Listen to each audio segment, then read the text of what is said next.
Hello and नमस्ते to future officers. I welcome to all of you to ITU classes. दोस्तों, आज है सितंबर 21, Tuesday का दिन है और हम लोग करने वाले हैं द इंडियन एक्सप्रेस के न्यूज़पेपर की एनालिसिस। मेरा नाम है सितेंद्र चौधरी और रोज की तरह आपके सामने मैं लेके आया हूं आज कुछ खास टॉपिक जो हमारे सिलेबस के हिसाब से हमें करना चाहिए। तो ज्यादा काम की बात करते हैं, सीधा डिले नहीं करते हैं। फ्रंट पेज पे जो सबसे पहली न्यूज है वो आती है पंजाब से। हम सबको पता है कि कुछ समय से पंजाब में पॉलिटिकल घमासान मचा हुआ है। वहां पे दो पार्टी हैं, एक तरफ अमरिंदर सिंह थे, दूसरी तरफ नवजोत सिंह सिद्धू थे। दोनों के बीच में काफी टाइम से झगड़ा चल रहा था और अल्टीमेटली झगड़ा इस मुकाम तक पहुंचा है कि चीफ मिनिस्टर अमरिंदर सिंह ने अपना रेजिग्नेशन गवर्नर को दे दिया है। लेकिन क्या मैं यहाँ पे पॉलिटिक्स की बात करने वाला हूं? बिल्कुल भी नहीं। हम यहाँ पे पॉलिटिक्स की बात नहीं करेंगे, कौन वहां पे क्या किसको गाली दे रहा है। हम यहाँ पे बात करेंगे पॉलिटी के पर्सपेक्टिव से कि हमारे एग्जाम में यहाँ से क्वेश्चन आ सकता है। देखिए, जब आप करते हो बात चीफ मिनिस्टर की, एक होते हैं चीफ मिनिस्टर, एक होते हैं गवर्नर। जस्ट लाइक एक प्राइम मिनिस्टर होते हैं, एक प्रेसिडेंट होते हैं। प्रेसिडेंट और governor, they are the head of the state. Governor is the head of the state, president is also head of the country और द स्टेट। जो real executive head होते हैं वो कौन होते हैं? सेंटर में प्राइम मिनिस्टर होते हैं, स्टेट में चीफ मिनिस्टर होते हैं। रियल हेड तो भैया यही होते हैं, इसलिए इनको कहा जाता है head of the government. Chief minister के अपॉइंटमेंट को लेके कॉन्स्टिट्यूशन में कोई बहुत ज्यादा मतलब निटी ग्रिटी प्रोसीजर क्या होगा ऐसा कुछ मेंशन नहीं किया गया है। जिसके पास मेजोरिटी एमपीज का और एमएलएज का सपोर्ट होता है उसी को प्राइम मिनिस्टर और चीफ मिनिस्टर डिक्लेयर कर दिया जाता है, घोषित कर दिया जाता है, अपॉइंट कर दिया जाता है by the governor and the president. ठीक है, कोई खास उसमें मेंशन नहीं किया गया है।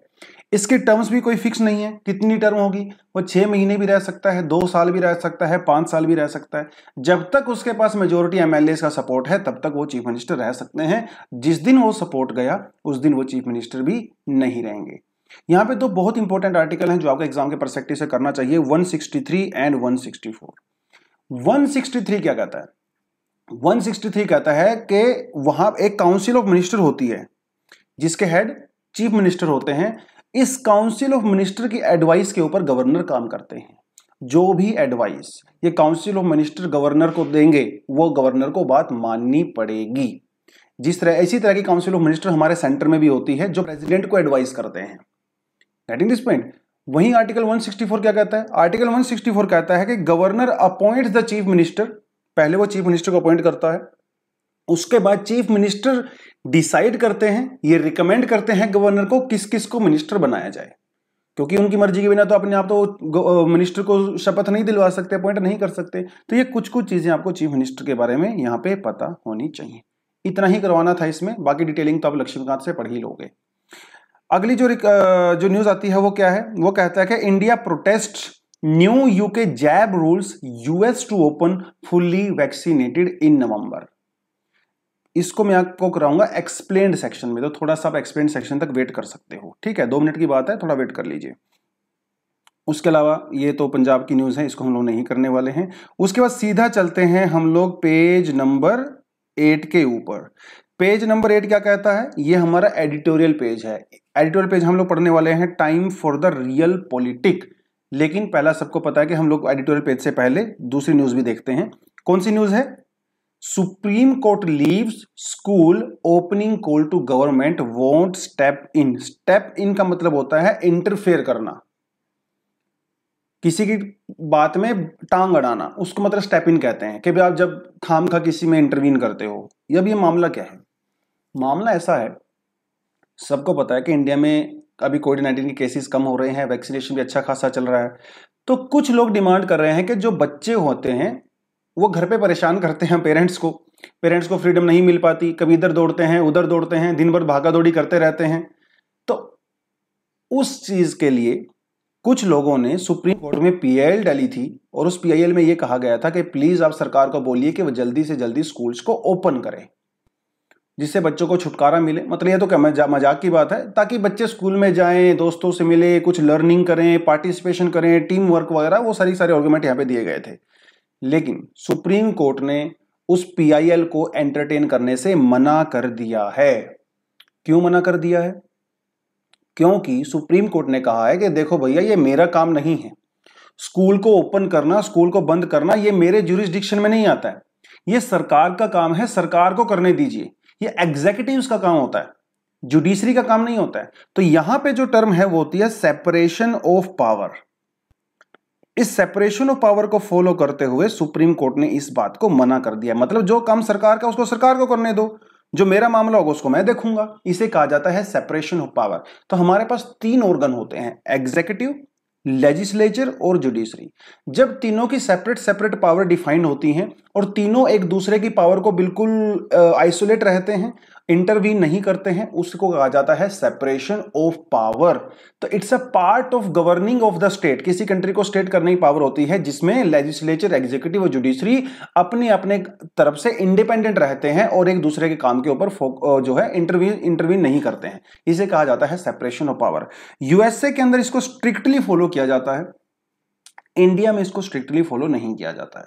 इंडिया में जो सिस्टम फॉलो किया जाता है मेजरली वो होता है separation of functions rather than separation of power, क्योंकि इंडिया में एग्जीक्यूटिव और लेजिस्लेचर ये आपस में ओवरलैप करते हैं। क्योंकि जो लेजिस्लेचर होते हैं वो एग्जीक्यूटिव भी होते हैं बहुत सारे, और जो एग्जीक्यूटिव होते हैं वो लेजिस्लेचर का पार्ट भी होते हैं। तो इंडिया में हम इसको स्ट्रिक्टली फॉलो नहीं करते हैं। हाँ, जुडिशरी के मामले में आप कह सकते हो कि जुडिशरी के मामले में सेपरेशन ऑफ पावर हम यहाँ पे फॉलो करते हैं। इंडियन कॉन्स्टिट्यूशन के अंदर सेपरेशन ऑफ पावर बहुत ज्यादा मेंशन नहीं किया गया है डायरेक्टली तरीके से, क्योंकि इसको हम लोग फॉलो भी नहीं करते हैं। लेकिन कुछ ऐसे आर्टिकल हैं जो सेपरेशन ऑफ पावर की बात करते हैं, जैसे आर्टिकल 50, ये होता है हमारा डीपीएसपी, तो ये सेपरेशन ऑफ पावर की बात करता है। उसके अलावा आर्टिकल 121 और 211, आर्टिकल 122 और 212 और आर्टिकल 361, ये आर्टिकल भी सेपरेशन ऑफ पावर के बारे में बात करते हैं। यहां पे जो लिखा हुआ आप उसको भी यहां पे पढ़ सकते हो। जैसे आर्टिकल 121 क्या कहता है? आर्टिकल 121 कहता है कि अगर किसी सुप्रीम कोर्ट के जज को या हाई कोर्ट के जज को रिमूव करना है, इंपीचमेंट करनी है उसकी, तो क्या करेंगे? हम उसके कंडक्ट को पार्लियामेंट के अंदर डिस्कस नहीं करेंगे, उसको पर्दे के पीछे कार्रवाई करेंगे, पर्दे के सामने नहीं करेंगे, क्योंकि सेपरेशन ऑफ पावर हम यहां पे फॉलो करते हैं। ठीक है। उसके अलावा जो प्रेसिडेंट होते हैं, गवर्नर होते हैं, वो भी अपने काम को लेके आंसरेबल नहीं होते हैं किसी कोर्ट में। अगर वो ऑफिस में रहते हुए उन्होंने कुछ काम कर दिया है ऑफिशियल कैपेसिटी में, they are not going to be questioned by the judiciary. ठीक है, उसके काम को फंक्शन नहीं किया जाएगा। अगर वो कुछ क्रिमिनल एक्टिविटी करते हैं तो डेफिनेटली वो तो रहेगा ही। तो ये कुछ चीजें हैं जो सेपरेशन ऑफ पावर को हम यहाँ पे फॉलो करते हैं। कुछ बच्चे ऐसे होंगे जो आज पहली बार हमारी क्लास में आए हैं, तो उनको मैं बोलना चाहूंगा कि इसका आप हमें जो है सब्सक्राइब करें चैनल को, क्योंकि रोज आपके लिए हम लोग एनालिसिस लेके आते हैं। थोड़ा समय आगे पीछे हो सकता है क्योंकि आजकल मैं बहुत ज़्यादा बिजी चल रहा हूँ, टाइम नहीं निकल पा रहा है, लेकिन ज़रूर आपके लिए हम लोग रोज एनालिसिस लेके आते हैं।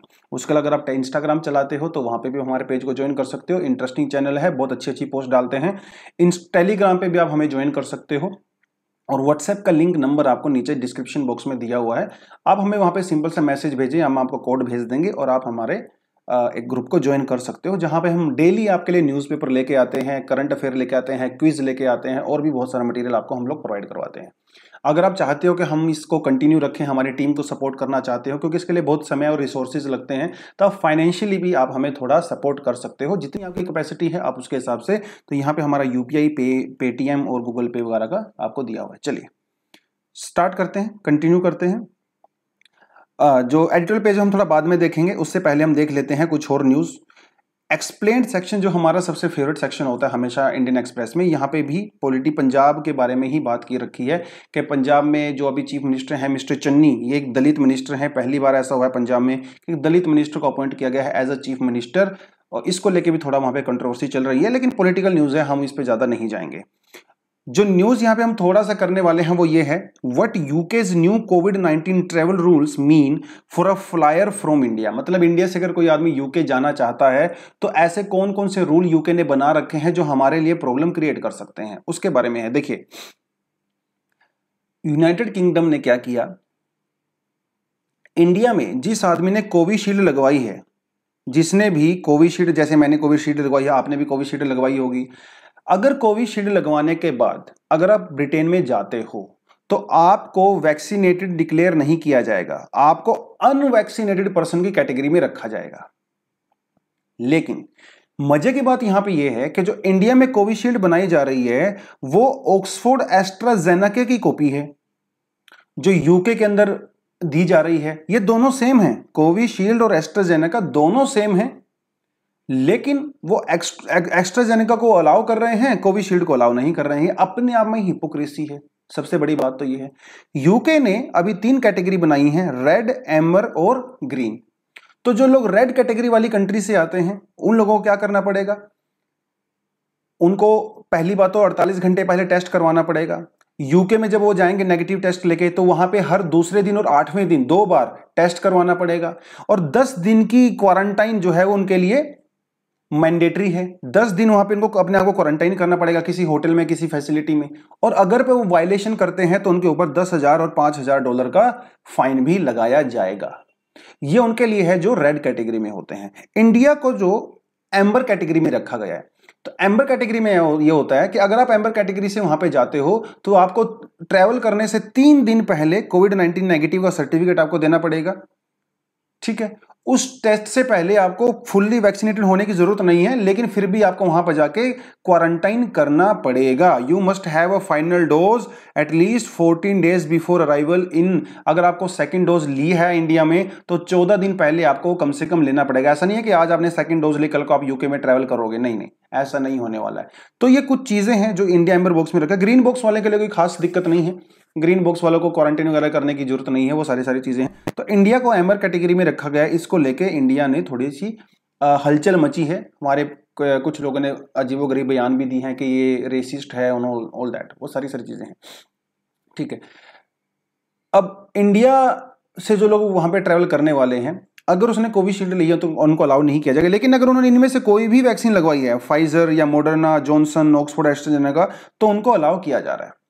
ठीक है, what does excluding Covishield mean? इसका मतलब क्या है? इसका मतलब यह है कि इंडिया वालों को यूके में ट्रेवल करने से अभी इनडायरेक्टली तौर पे रोका जा रहा है, जिसकी वजह से इंडिया यहां पे यूके से बातचीत कर रहा है। तो थोड़ा सा मुद्दा आपको यह पता होना चाहिए। कोई एग्जैक्ट सेम इश्यू आपसे एग्जाम में पूछने वाले नहीं है, लेकिन अगर वो क्वेश्चन आपसे पूछे कि international relationship in the times of Covid, उसमें आप ये बात कर सकते हो कैसे अलग अलग कंट्रीज अपनी अपनी कंट्री को प्रोटेक्ट करने के लिए, वायरस को कंटेन करने के लिए किस तरह के हार्श रूल्स अपना रही हैं, आप उसको देख सकते हो।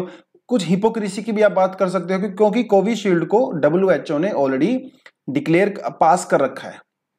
ठीक है, तो जब WHO ने पास कर दिया तो आप कौन होते हैं उसको रोकने वाले? यहाँ पे ये भी बड़ी बात है ना। तो वो थोड़ी थोड़ी सी चीजें हैं यहाँ पे। और अगर आप द वर्ल्ड की बात करो या दुनियादारी की बात करो, तो हमारे एग्जाम के पर्सपेक्टिव ये न्यूज़ बिल्कुल भी इंपॉर्टेंट नहीं है, ये भी नहीं है। थोड़ा सा अगर आपको देखना है तो आप इस न्यूज़ को देख सकते हो। आप सबको पता है कि अफगानिस्तान के अंदर तालिबान ने कंट्रोल कर लिया है, लेकिन तालिबान के लिए भी एक थ्रेट है। कौन है? आईसिस है ना, इन इस्लामिक स्टेट, क्योंकि वो उनके बीच में आपस में झगड़ा चलेगा। तो फ्यूचर में देखना रहेगा वो उसको कैसे टैकल करते हैं। और अगर हम बात करें इकोनॉमी की, देखिए 2008 में जो रिसेशन आया था वर्ल्ड ओवर, ऐसा ही रिसेशन अभी एक नजर आ रहा है। पिछली बार वाला जो रिसेशन आया था वो आया था अमेरिका में, लेहमन ब्रदर्स, ये बैंक था बहुत बड़ा, अमेरिका का सबसे बड़ा बैंक लेहमन ब्रदर्स। भैया ये बैंकरप्ट हो गया था, जिस $600 बिलियन बैंकरप्ट हो गया। और जब एक बैंक बैंकरप्ट हुआ, बाकी बचे हुए बैंक भी बैंकरप्ट हो गए, क्योंकि बैंक आपस में इंटरलिंक होता है बैंकिंग का। ऐसा ही कुछ नजर आ रहा है कहां पे? चाइना के अंदर। हालांकि चाइना में कोई बैंक करप्ट नहीं हो रहा है, लेकिन वहां पे कंपनी है जिसे कहते हैं एवरग्रांडे। चाइना की सबसे बड़ी रियल एस्टेट कंपनी है एवरग्रांडे, और इसके ऊपर $300 बिलियन से भी ज्यादा का लोन चढ़ा हुआ है, जो ये अपना पे नहीं कर पा रहे हैं। $300 billion, even more than that, जिसकी वजह से ये भी बैंकरप्ट होने की कगार पे है। और अगर ये कंपनी बैंकरप्ट हो जाती है, तो चाइना की सबसे बड़ी रियल एस्टेट कंपनी है, तो बाकी दूसरी कंपनियां भी बैंकरप्ट होने में टाइम नहीं लगाएंगी। और अगर चाइना में रियल एस्टेट डाउन होता है तो इसका इंपैक्ट पूरी दुनिया के ऊपर देखा जाएगा, है ना। जैसे लेमन ब्रदर का आया था, ऐसे ही चाइना का भी आएगा। तो ये थोड़ा सा चाइना को लेके कंसर्न है हम लोग, चाइना को भी कंसर्न है, हम लोग भी कंसर्न है। ठीक है, चलिए आज की बात करते हैं एडिटोरियल की। एडिटोरियल क्या कहता है? Time for the real politic. ये बात करता है यूएस से, इंडिया, चाइना, यूके, ऑस्ट्रेलिया और फ्रांस वगैरह के बारे में इस आर्टिकल में बात किया हुआ है। देखिए, आर्टिकल की शुरुआत होती है ऑकस से। ऑकस क्या है? ऑस्ट्रेलिया, यूके और यूएसए, मतलब इन 3 कंट्रीज की ने एक अग्रीमेंट किया है। क्या अग्रीमेंट किया है? सबको पता है। क्या एग्रीमेंट की है? सबको पता है। थोड़े समय पहले फ्रांस में और ऑस्ट्रेलिया में भी अग्रीमेंट हुआ था। इस अग्रीमेंट के तहत $66 बिलियन की डील की गई थी और उस डील में फ्रांस ऑस्ट्रेलिया को सबमरीन सप्लाई करवाने वाला था, लेकिन वो डील कैंसिल कर दी गई। अल्टीमेटली उस डील को कैंसिल करके एक नया ग्रुप बनाया गया, ओकस, है ना, ओकस अलायंस बनाया गया। इस ओकस के तहत यूके और यूएसए ऑस्ट्रेलिया को सबमरीन देने वाले हैं, जो कि एक न्यूक्लियर पावर सबमरीन होगा। ठीक है, ऐसा कोई पहली बार नहीं हो रहा है कि इतना बड़ा अग्रीमेंट इनके बीच में हो रहा है, क्योंकि ये कंट्री पहले से ही कई सारे अलायंस के अंदर पार्ट हैं, जैसे नाटो। यूके और यूएसए दोनों नाटो का पहले से ही ग्रुप है। एक और ग्रुप होता है जिसे कह देते हैं ANJUS, अंजस कहते हैं। इसके अंदर भी ऑस्ट्रेलिया है, न्यूजीलैंड है और यूएसए है। एक और ग्रुप होता है जिसे कहते हैं फाइव आइज, जो सेकेंड वर्ल्ड वॉर के बाद बनाया गया था। इसके अंदर भी 5 कंट्री हैं, यूएसए है, यूके है, ऑस्ट्रेलिया है, कनाडा है और न्यूजीलैंड है। ठीक है, इन 5 कंट्री का एक ग्रुप है। तो ये पहले से ही, ऐसा नहीं है कि पहली बार ये अलायंस बना रहे हैं। और क्वाड तो है ही, क्वाड के अंदर भी यूएसए है, क्वाड के अंदर भी ऑस्ट्रेलिया है। तो ये कंट्री बहुत पहले से ही एक दूसरे के बिल्कुल क्लोज अलाई हैं, क्योंकि सभी कंट्री का जो इतिहास है ना, वो कॉमन इतिहास है। सभी कंट्री में जो है वो जूडो क्रिश्चियन वैल्यू को फॉलो किया जाता है। और ब्रिटेन से ही लोग कनाडा में गए, ब्रिटेन से ही यूएसए में गए, ब्रिटेन से ही ऑस्ट्रेलिया में गए। तो इनके हिस्टोरिकल रिलेशनशिप जो है बहुत अच्छे हैं। अगर आप ऑस्ट्रेलिया में जाओगे ना, या फिर आप यूके में जाओगे, स्पेशली ऑस्ट्रेलिया में, तो किसी ना हर किसी के मोस्टली ग्रैंड पेरेंट्स या ग्रैंड पेरेंट्स वो यूके से बिलोंग करते होंगे। इतना ज्यादा रिलेशन है उनका आपस में। मोस्टली जो ऑस्ट्रेलिया में आपको नजर आते हैं लोग, वो यूके से ही गए हुए हैं। 70-80% लोग they are from the UK itself. America के अंदर भी आपको पता ही है, वो ब्रिटिश कॉलोनियल हुआ करते हैं, तो इनके रिलेशन बहुत पुराने हैं, खास दोस्त हैं एक दूसरे के। तो ऐसा वो चीज है। अगर आप उसकी बात करो, ब्रेग्जिट की बात करो, क्योंकि पहले ब्रेग्जिट जो है यूरोपियन यूनियन का पार्ट था, अभी वो नहीं है। तो अगर आप ब्रेग्जिट की बात करो, तो पहली बार ब्रेग्जिट के बाद यूके इतने बड़े किसी अलायंस का पार्ट बना है। हालांकि यूके क्वाड का पार्ट नहीं है, वो अलग बात है, लेकिन उसके अलावा इसका पार्ट है। अब चाइना इसको लेके कंसर्न है, काफी ज्यादा कंसर्न है। चाइना मालाबार एक्सरसाइज को लेके भी कंसर्न था। मालाबार एक्सरसाइज किसके बीच में की जाती है, जरा मुझे कमेंट सेक्शन में बता दो। इंडिया तो इसमें है ही, एक बहुत बड़ा मेजर प्लेयर है। उसके अलावा और कौन कौन सी कंट्री हैं जो मालाबार एक्सरसाइज का पार्ट है, कमेंट सेक्शन में आपका मैं वेट करूंगा। अब इन सबका कंसर्न क्या है, चाहे वो यूके हो, चाहे यूएसए हो, चाहे ऑस्ट्रेलिया हो, चाहे जापान हो, चाहे इंडिया हो, सबका इस समय एक कॉमन एनिमी है। कौन है, चाइना। तो ये सभी के सभी कंट्री चाइना को कंटेन करने की बात कर रहे हैं। ऐसा ही कभी के जमाने में कोल्ड वॉर की टाइम पे भी किया गया था। कोल्ड वॉर कौन कौन किसके इसके बीच में था, यूएसए और यूएसएसआर के बीच में था। उस समय में भी यही स्ट्रेटेजी अपनाई गई थी और फाइनली यूएसएसआर ब्रेक हो गया था। तो ऐसा ना हो कि फ्यूचर में चाइना का वही हाल हो जो रशिया का हुआ था, ऐसा भी हो सकता है। और चाइना को तो आपको पता ही है, क्वाड को लेके थोड़ा सा कंसर्न पहले से ही है। Quad has neither created a charter nor invested it in itself as a substance. देखिए क्या कहता है, चाइना के प्रेशर में इंडिया ने, ऑस्ट्रेलिया ने क्वाड के लिए के, देखिए वो क्वाड का मेंबर जरूर हैं और क्वाड एक अलायंस जरूर है, लेकिन क्वाड कोई बहुत स्ट्रॉन्ग मिलिट्री अलायंस नहीं है और वो ऐसा करेंगे भी नहीं। अगर उन्होंने एक मिलिट्री अलायंस किया तो उसको कहा जाएगा एशियन नाटो। और एशिया के अंदर स्पेशली इंडिया और चाइना के बीच में युद्ध हो सकता है, ज्यादा प्रॉब्लम हो सकती है। क्वाड से ज्यादा इंपॉर्टेंट है ओकस। क्वाड से ज्यादा इंपॉर्टेंट है ओकस। अगर आप साउथ चाइना की बात करो तो साउथ चाइना सी में बहुत सारी प्रॉब्लम क्रिएट हो गई है, आपको पता ही है। यूएसए और यूके, ऑस्ट्रेलिया वहां से नेविगेट करते हैं, चाइना साउथ चाइना सी में प्रॉब्लम क्रिएट करता है। कुछ समय पहले United nation court of arbitration का जो है एक फैसला भी आया था चाइना के अगेंस्ट में, जो चाइना ने मानने से मना कर दिया था, क्योंकि साउथ चाइना के अंदर फिलीपींस, वियतनाम सबके साथ चाइना का पंगा चलता है ना। उस केस में भी चाइना ने मानने से मना कर दिया था। इवन चाइना ने साउथ चाइना सी के अंदर कुछ आर्टिफिशियल आइलैंड को भी क्रिएट कर रखा है। और सीनो इंडियन बॉर्डर, इंडिया चाइना के बॉर्डर पे भी प्रॉब्लम है, क्योंकि चाइना अपनी अथॉरिटी को दिखाना चाहता है, यहां पे ये भी समस्या है।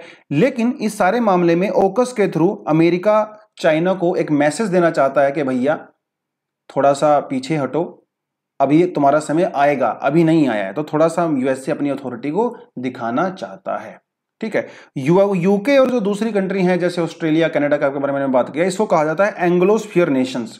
एंग्लोस्फीयर नेशंस मतलब वो कंट्री जो कभी ब्रिटेन के कंट्रोल में हुआ करती थी। ठीक है, अब देखिए चाइना की बात अगर हम करें, बाइडेन ने अभी ओकस से इंडिया को क्या बेनिफिट होने वाला है? देखो, जो न्यूक्लियर सबमरीन यूएसए ऑस्ट्रेलिया को देगा तो उसके लिए एडवांस टेक्नोलॉजी वो ऑस्ट्रेलिया को देने वाला है। अब ये इंडिकेट करता है, इशारा करता है कि हो सकता है फ्यूचर में अमेरिका इंडिया को भी एडवांस टेक्नोलॉजी ट्रांसफर करे। इसके लिए इंडिया को तैयार रहना चाहिए, क्योंकि अभी तक अमेरिका एडवांस टेक्नोलॉजी किसी कंट्री को नहीं देता था, पहली बार दे रहा है, तो इंडिया भी थोड़ा सा खुश हो रहा है कि शायद मुझे भी मिलेगा। अगर आप इंडिया ऑस्ट्रेलिया की रिलेशन की बात करो तो काफ़ी अच्छे गहरे रिलेशनशिप हैं हमारे।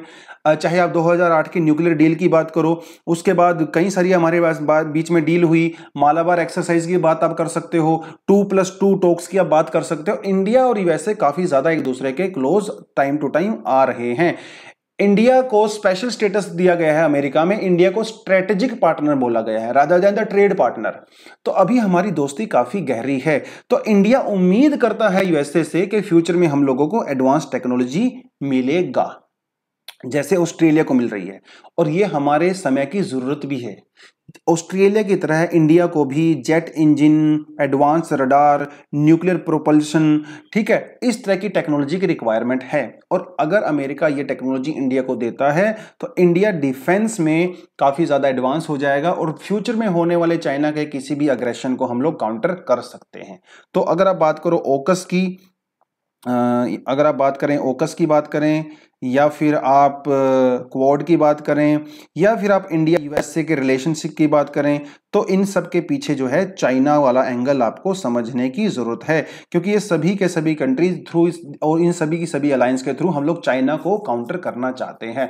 इंडिया का यहाँ पे क्या रोल है? इंडिया भी जापान के साथ, ऑस्ट्रेलिया के साथ, अमेरिका के साथ मिलकर एक क्योंकि डेमोक्रेसी है तो डेमोक्रेसी कंट्री की वैल्यू आपस में एक जैसी होती है, चाइना के अंदर डेमोक्रेसी नहीं है, वो भी सारा एक एंगल यहाँ पे बनता है। तो फाइनली इंडिया तो देखो हर कोई अपना बेनिफिट देखता है यार, अमेरिका अपना बेनिफिट देख रहा है, हम लोग अपना बेनिफिट देख रहे हैं। एक्चुअली जो चाइना आज के समय में सुपर पावर बना है वो क्यों बना है? उसके पीछे भी यूएसए का रोल है। यूएसए, क्योंकि जब यूएसएसआर के साथ मतलब रशिया के साथ जब यूएसए का पंगा चलता था कोल्ड वॉर के टाइम पे, उस समय यूएसए ने चाइना को टेक्नोलॉजी दिया, पैसा दिया, इसका अलायंस बनाया ताकि चाइना और यूएसएसआर जो है उसको बैलेंस कर सके। लेकिन ऐसा बाद में वही हुआ, जब चाइना इतना पावरफुल हो गया तो उसने यूएसए से ही आंख दिखाना शुरू कर दिया। मतलब आपने सांप पाला और वो सांप अभी आपको ही डस रहा है।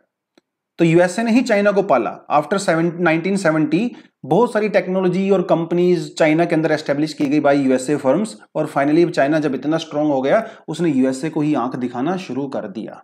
तो यहां पे ये प्रॉब्लम थोड़ी सी क्रिएट हो गई है। तो अभी यूएसए इंडिया की हेल्प कर रहा है और हो सकता है फ्यूचर में और ज्यादा करे टू काउंटर द चाइना। तो वही काम हमारे साथ भी हो सकता है। तो in next 20-30 years USA is going to help India in lot of other areas as well, specially defence के मामले में, है ना। तो ये पूरे का पूरा हमारा यहाँ पे न्यूज़पेपर हम लोग इस तरह से कवर करते हैं। बहुत ज्यादा आज न्यूज नहीं थी, लेकिन जितनी न्यूज थी ठीक है, कभी न्यूज होती हैं कभी नहीं होती हैं, ठीक है, डिपेंड करता है। चलिए तो दोस्तों आज के लिए इतना ही। Thank you very much, all the best and जय हिंद।